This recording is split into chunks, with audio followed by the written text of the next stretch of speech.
Ayahku adalah dewa perang. Bab 597. Ling Yuiwei berbaring, masuk ke dalam lubang, dan mengeluarkan artefak pemotong.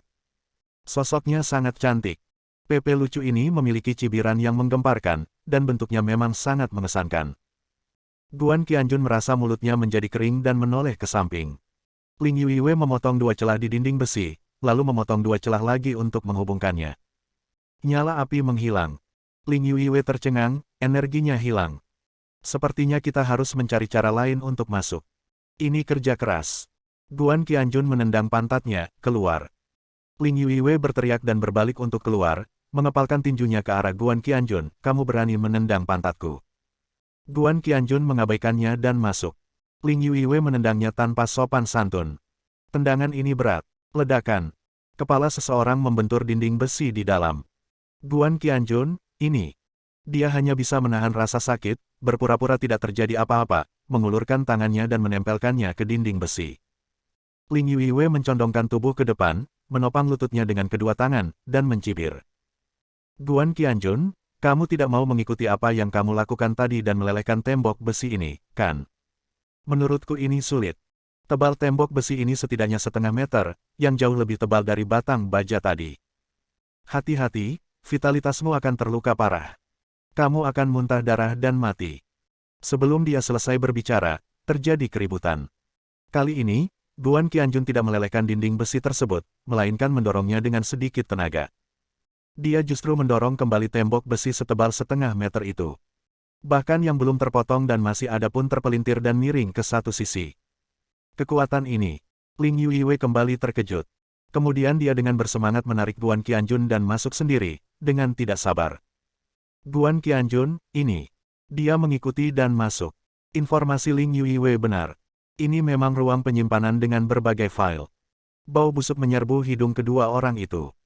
Saat ini, Ling Yuiwei masih belum begitu percaya bahwa Guan Qianjun memiliki kekuatan yang begitu besar, jadi dia menoleh untuk melihat potongan besi yang sangat besar itu. Ini sepenuhnya benar. Dia mengulurkan tangannya dan mendorong dengan kuat.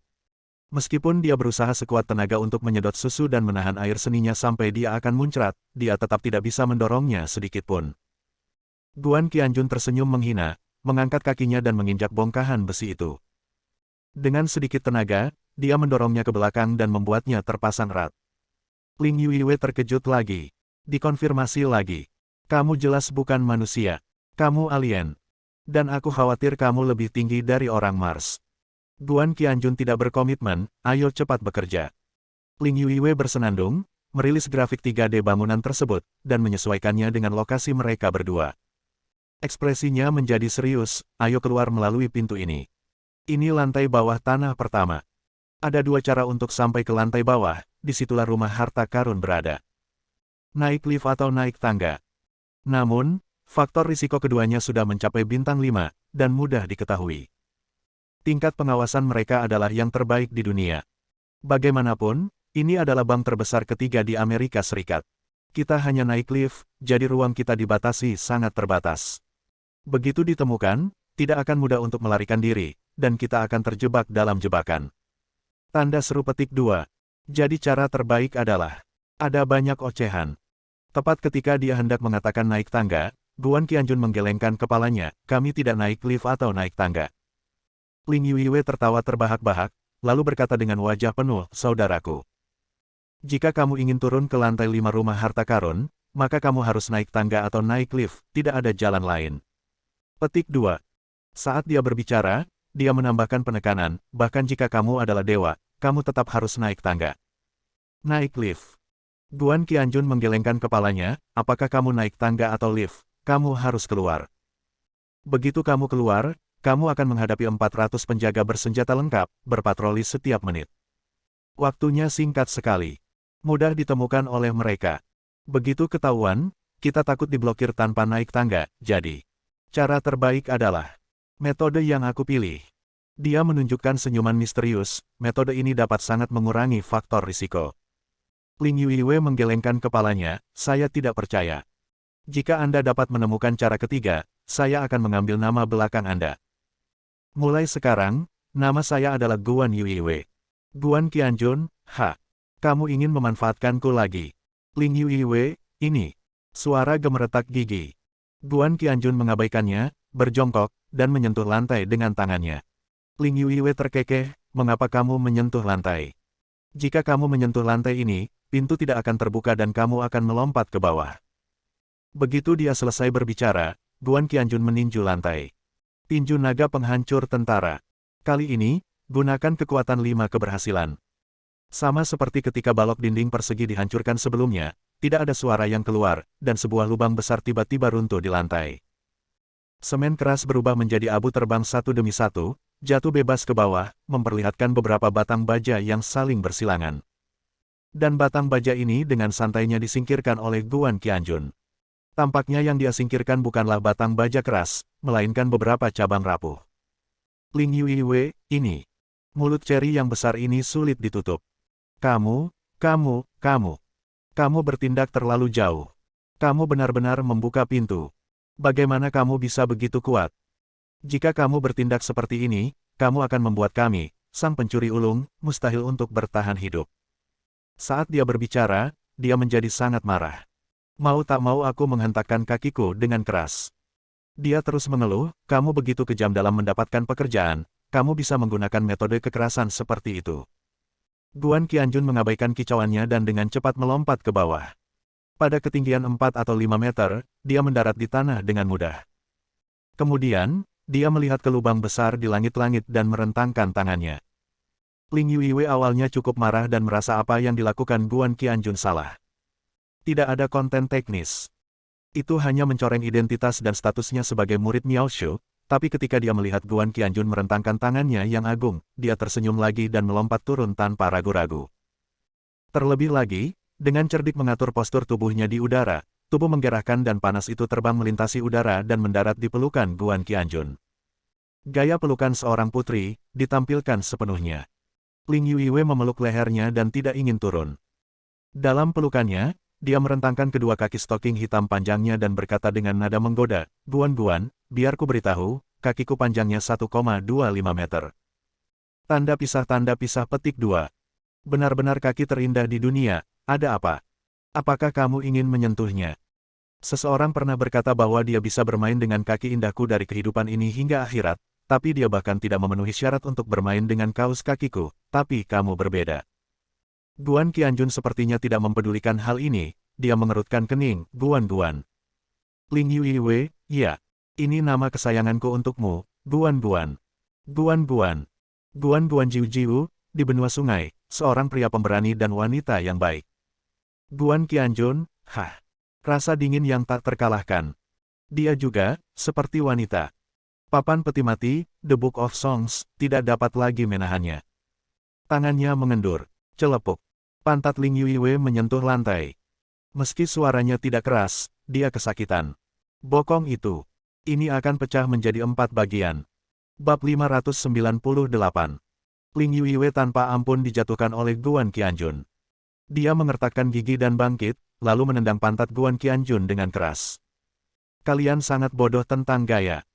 Guan Qianjun menepuk pantatnya dan menatapnya dengan dingin, karena kamu perempuan, aku tidak akan berdebat denganmu, tapi tendang pantatku lagi, atau aku akan mematahkan pergelangan kakimu.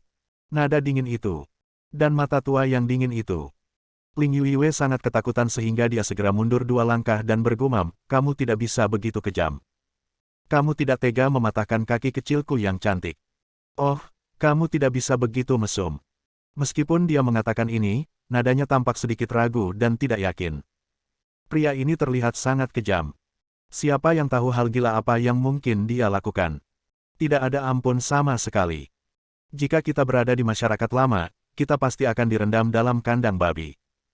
Guan Qianjun mendengus dingin, berjongkok lagi, dan meninju lantai juga. Lantai ini diam-diam dihancurkan menjadi lubang besar dengan diameter lebih dari 1 meter. Dengan cara yang sama, dorong batang baja keras ke samping, lompat ke bawah dengan mudah, dan rentangkan tangan ke atas. Ling Yuiwei mengangkat bahunya, mendesah pelan, dan melompat turun. Tapi kali ini, dia berinisiatif untuk tidak terlalu lama berada dalam pelukan Guan Qianjun dan segera melompat. Sebelumnya Guan Qianjun juga melihat dari peta tata letak yang diberikan oleh Ling Yuiwei bahwa lokasi yang sama di lantai 1 hingga 5 bawah tanah semuanya merupakan ruang penyimpanan. Oleh karena itu, dia mengadopsi metode yang kasar dan sederhana. Sebuah lubang besar dibuat di lantai dengan satu pukulan. Sebuah lubang besar dibuat di lantai dengan satu pukulan. Jenis yang bahkan tidak punya suara. Sampai ke gudang paling bawah. Melihat ke atas, keempat lubang besar tersebut berukuran hampir sama dan sangat simetris. Ini. Ling Yuiwei mau tidak mau meraih tinju Guan Qianjun lagi dan melihatnya berulang kali. Selain sedikit merah dan bengkak, kulit kepalan tangan ini pun tidak pecah. Dia menghela nafas tanpa henti. Guan Qianjun, siapa kamu? Ini sama sekali bukan alien. Apakah kamu iblis alien? Ditingkatkan. Guan Qianjun, hah. Dia menarik kembali tinjunya dan menunjuk ke pintu. Ling Yuiwei mengerti dan mengeluarkan diagram tata letaknya. Dia berkata dengan lembut, keluar dari sini adalah koridor yang relatif terpencil, tapi tidak peduli seberapa jauhnya, ada 80 penjaga bersenjata lengkap di setiap lantai, berpatroli tanpa henti. Setiap menit, seseorang berjalan melewati pintu.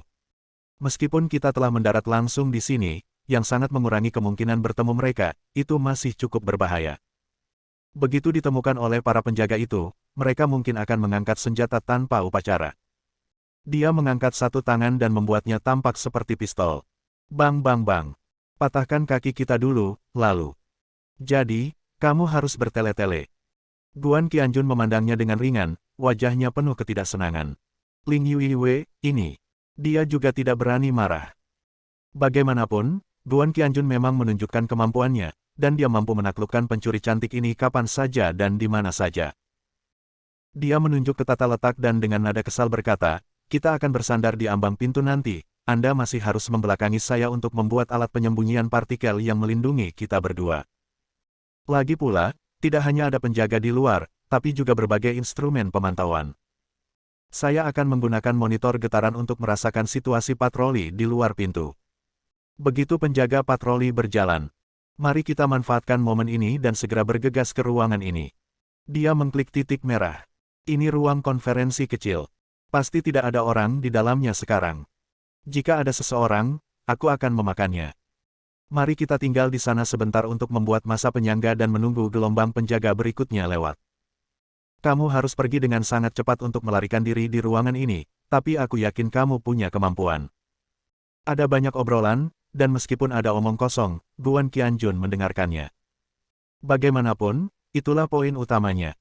Dia mengangguk dan kemudian menggendong Ling Yuiwei di punggungnya.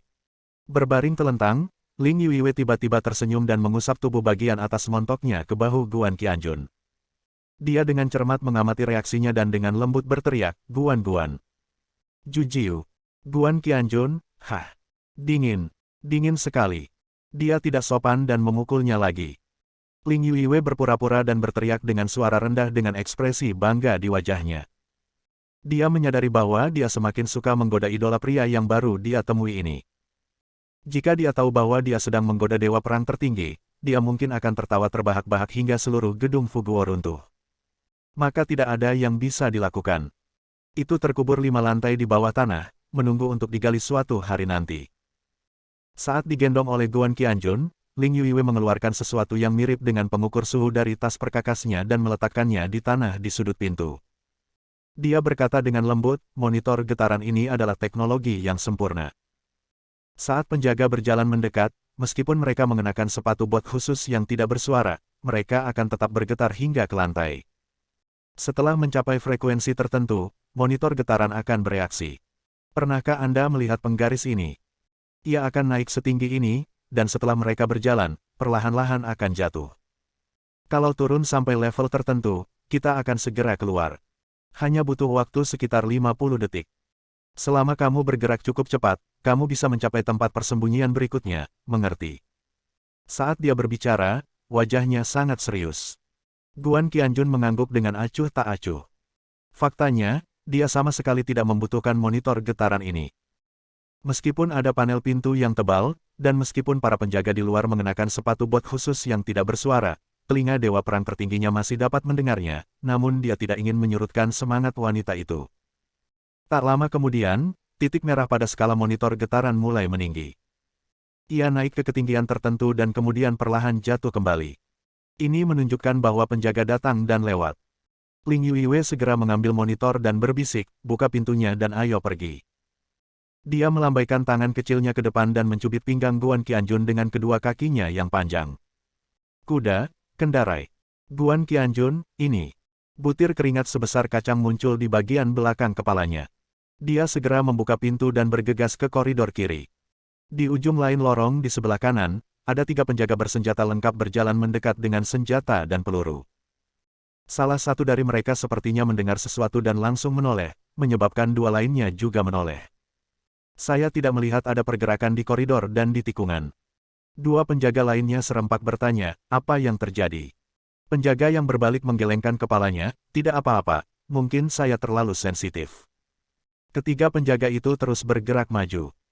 Mereka tidak begitu percaya bahwa seseorang benar-benar bisa menyelinap masuk di area yang dijaga ketat seperti itu. Apalagi ini masih level terendah.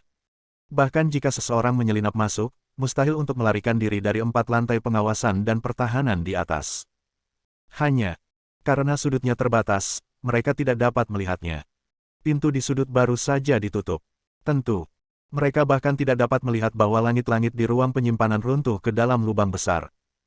Ketika seseorang menemukan lubang besar ini, saya kira semuanya akan beres. Bersambung.